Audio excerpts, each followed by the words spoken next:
the Indiana Fever many fans is still poking fingers at head coach Stephanie White for actually making the game not entertaining anymore, bro. This motion offense has to be addressed, and Stephanie White has to be held accountable because it's truly the offense that she's running, and it is not for Caitlin Clark at this point. Now, both Caitlin Clark and Stephanie White spoke to the media immediately after this game. Since this isn't your normal press conference, this is Caitlin Uncensored. You'll have to watch it to believe what truly happened behind the scenes. Let's just say that Jaws is on the floor. Get some popcorn.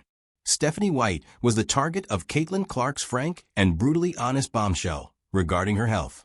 Was it served cold, shaded, true, or wrapped in a jump shot? I thought at times we could have played a little bit faster, and I think that's on me, like not conceding in that. We still got to play up tempo. We still got to play fast. But I mean, I thought for the most part we did a lot of stuff that coach wanted us to do, and you know, that wasn't why we lost. I can't hold you, man. That kind of looked like she let that slip out, man. I don't know. But I mean, we all see it. When they play slow, it's just not a good team, man. They're not as good as we see that they could be, right? So they need to play fast, man. I think, you know, they don't necessarily look that good when they're playing half-court ball. Maybe taking something from the Valkyries, man. The Valkyries run, all right? They be running. The WNBA presents her with every challenge like a distorted version of American Ninja Warrior, but with worse coaches and officials. She looks worn out, spiritually dehydrated, but not tired. As she avoids landmines, Caitlin Clark is surviving on coffee fumes and unadulterated resolve. The hardwood is forgotten. The league needs to take care of Caitlin, not for special treatment purposes, but that's who everybody's there to see. Everybody wants to see Caitlin Clark play.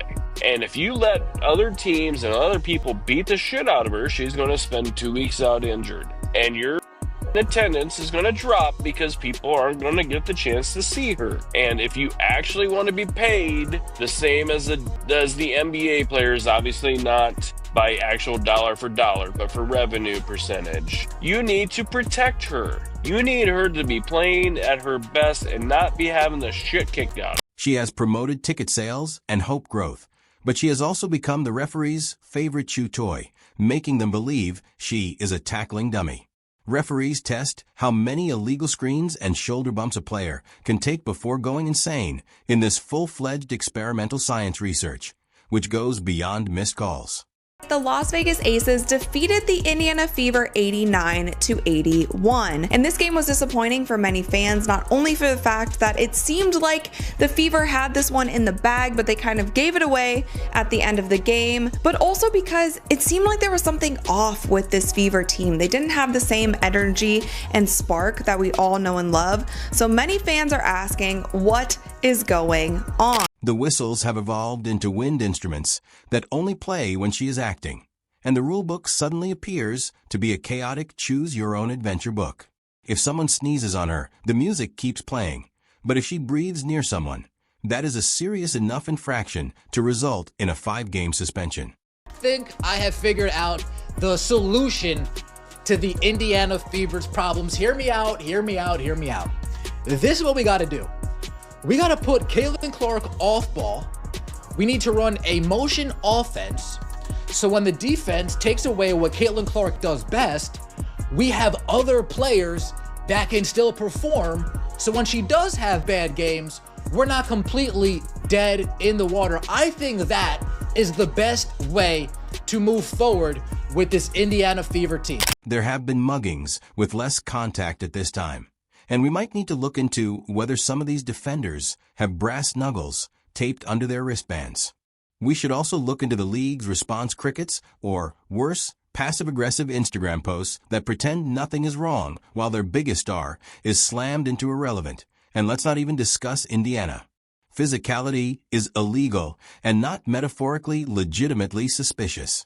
It seems as though Caitlin entered franchise made entirely of IKEA furniture, which is brittle, unstable, and challenging to assemble. The vibes are off, the atmosphere is heavy, and the energy in the locker room feels like a haunted group therapy session funded by deterrent and broken drains. You would think Indiana would throw there is no system, no guidance, just positive vibes. Stephanie White is on the sidelines, creating plays like she's playing Pictionary with Invisible Incorporated. The offense is also ambiguous, and the defense is non-existent. Instead of throwing a lavish party for a generational talent, they gave her a paper towel and pointed her toward a leaking faucet. She is trying to play for D-chess while her teammates are busy playing Hungry Hippos. Let's first talk about Caitlin Clark. So she struggled once again in this game. She was 7 for 20 from the field and 1 for 10 from 3, which puts her at 1 for 17 over the past few games. And if you're a fan of Caitlin Clark, you know that this is so unlike her. She is arguably the best shooter in the WNBA, and she is having a significant cold streak over the past 2 games. But her missing shots isn't actually what bothers me. The thing that bothered me most in the game yesterday was the one shot that she passed up. Now, she had been missing a few shots, and if you guys were on my live stream, I said the thing that she needs to do is to continue shooting. Shooters shoot. The only way to break a cold streak is to continue shooting. It's interpretive dance rather than coaching as the game spirals more into anarchy. Every time Clark glances to the bench, it seems as though he is staring into space. Stephanie White's game used to be sharp and electric, but now it seems to be buffering, and her passes are a touch late. They are standing there, pointing as if she is buying coffee in a loud drive-thru. Since she once attacked with reckless genius, her confidence is a little damaged, and she is hesitating. After all, who wouldn't try to play top basketball while constantly watching your bench for indications of sensual life at this pace and your back for flying elbows? She rants about patience 1 minute and demands a quick pace the next. Caitlin is going to need a sabbatical, an exorcist, or possibly both, because what she's going through is psychological warfare rather than just bad basketball.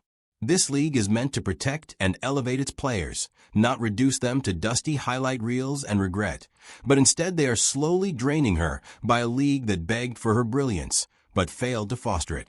And the players are caught in a full-speed existential crisis, trying to figure out which version of the plan they're following, if any. Wait, what'd you say? Wait, what? Did you just tell me that Stephanie White went on an interview tour this whole entire offseason saying exactly that? Did you just tell me Stephanie White went on an interview? So how come when Caitlin Clark has a bad game, this team looks like absolute dog shit? How come when Caitlin Clark isn't busy backpacking this team, it looks like absolute dog shit? Coach, just a question. Just a question.